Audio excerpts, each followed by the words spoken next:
What's up, guys? Welcome back to another video. Today I'm going to be giving y'all my updated RDA. This is episode number 13, I believe. Yeah, it's episode 13. And a lot of changes happened. I don't know if this could be uploaded on Thursday or Friday of this week. It depends because I had to reshoot this because of some issues.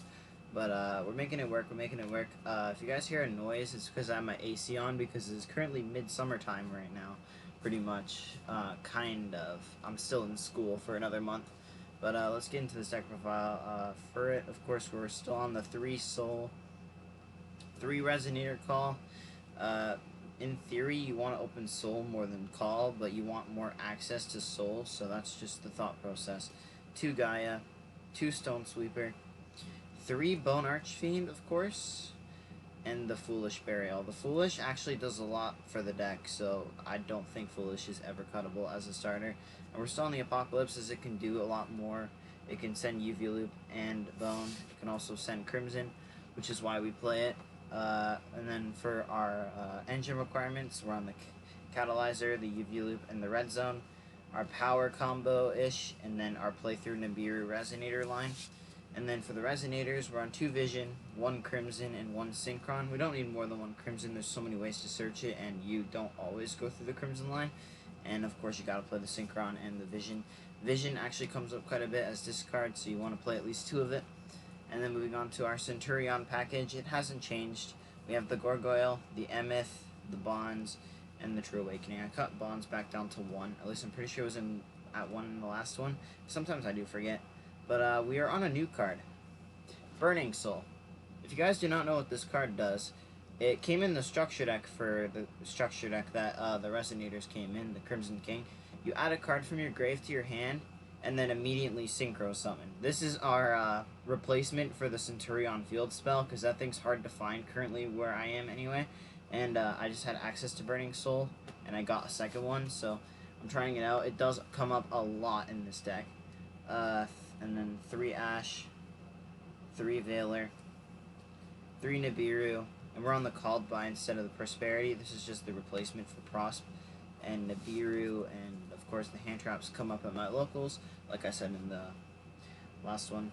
For the extra deck, hasn't changed too much.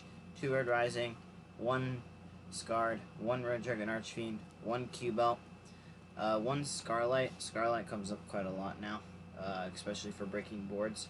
Abyss, Bane, Dispatter, Supernova. We're still on the Centurion Oxla, of course, because we are on the Centurion line. And we're on a new monster, Crimson Dragon. For those who do not know what this thing does, it lets you, when it's summoned, it's a quick effect. You can target a synchro you control, so Oxala, for example, and shuffle it back to summon a dragon synchro with the same level. So you can target Oxala, summon Supernova, but the main reason why people play this card is because of King Calamity. We're not relying on the Calamity lock, but it is an option we can go into. And we make this with Burning Soul because the field spell, like I said earlier, right now it's hard to find. And our last 2 slots were on the Legatia, and we're on the Trishula as a target for the Abyss if we want to go that way. Currently, the extra deck, I'm liking it as it is so far, but that's pretty much it for the deck. I'm going to show you guys why Burning Soul it helps you Calamity lock. So, unfortunately though, you will need to open it and access to the Crimson line, or you can even do the Soul line. I'll showcase just one of them for today because it is like 10:30 for me, so I unfortunately will not have the time. So as long as you have access to this line, it's great. But if you are lucky enough to open a Centurion name, it is even stronger, and I'm going to show you guys why. So Effective Crimson to Special, Normal Summon Bone, 4+2, makes the Red Rising Dragon. Red Rising target Crimson to summon back. Crimson effect, it's going to summon Soul and Vision. We're pretty much playing just like the normal Centurion line with Red Dragon Archfiend, so we're going to, of course, bring out the Soul and Vision. And Soul on summon is going to add Obsessive. And then we go Vision plus Red Rising into Scarred. That's going to trigger Vision to add the Crimson Gaia. I really hope you guys can hear me, by the way, otherwise I'm going to have to re-record this whole thing again.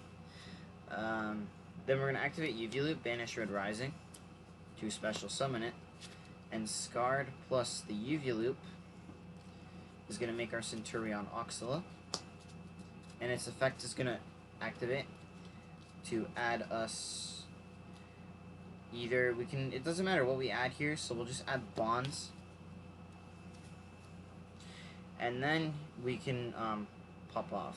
So we can't forget Scarred. I always forget it to summon Red Dragon Archfiend. But then we can, normally you'd go Dispatter. We're doing something different here. We can activate Bonds to place Gargoyle in the spell and trap zone. And then we can use Bonds, we can use Gargoyle effect to bring itself up. Synchro with the Crimson to make nope, not Red Rising Dragon. We're summoning out Bestial Dispatter. I'm gonna put in the extra monster zone to make it nice and menacingly. And we have a couple options here. If we had access to a level 1 here, we could bring back the Synchron, but we want to use Calamity, because we're doing like the Crimson Dragon line, showing you guys. So we're actually going to set the Burning Soul, activate Gaia, and use the effect to add Red Zone.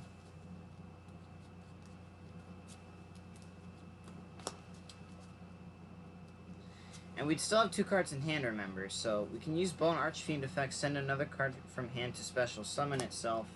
And we're going to use the effect, target Soul Resonator. So we're going to dump a tuner. That's our extra deck. We want our deck. We're going to dump a Fiend Tuner. At this point, nothing benefits us anymore, so we can send another Soul, just to have. And we'll make this Soul level 4, so that way you kind of get where this is going. We set the Red Zone, end phase, RDA triggers, banish with Soul to protect it. You want to summon Bone Archfiend in defense, though, that way if they have a stronger monster, we can't like get hard damaged. So we'd pass like this. So during our opponent's draw phase, Burning Soul would activate. You can add back any card from your grave to your... oh yeah, you don't want to forget Oxala's end phase effect to place back the Gargoyle. Very important. So during our opponent's main phase, we won't use this in the draw phase, because we want to leave this on field. So our opponent's main phase, they do whatever they want, and then we can just pop off. So we go Effective Gargoyle to bring it up. And then we can go Burning Soul. We can, I guess, like add back the Bonds, I guess, that we can place back Gargoyle on the next turn. And then we can immediately Synchro Summon. So Soul plus Centurion Gargoyle is going to make Crimson Dragon. So you're probably thinking with this line, Squid, they can just target this with card effects because we don't have Abyss. Burning Soul's other effect, your opponent cannot target Synchro monsters with card effects once you use this to Synchro. So when you summon on your opponent's turn, they can't target your Synchros. So this is just a free Calamity lock regardless of what they have. So we go Crimson Dragon, target Oxala to shuffle itself back and summon King Calamity. And then its effect activates on summon. The only problem with this line, though, is it does require the Burning Soul. You don't need the Oxala name in hand. That's if you want to keep the RDA. But apart from that, yeah, the full Calamity lock budget. So it's not too bad. I'm still working on some more lines. Like there's an alternative line where you'd end on Abyss plus Dispatter plus a way to make the Crimson Dragon, and then you just summon Trishula. We don't just use Crimson Dragon to Calamity Lock. We use it for a way of having a backup plan if we get interrupted. So if you guys want to see more lines using the Crimson Dragon route that I came up with, feel free to let me know in the comments down below. And if you guys have any other suggestions, feel free to let me know those as well.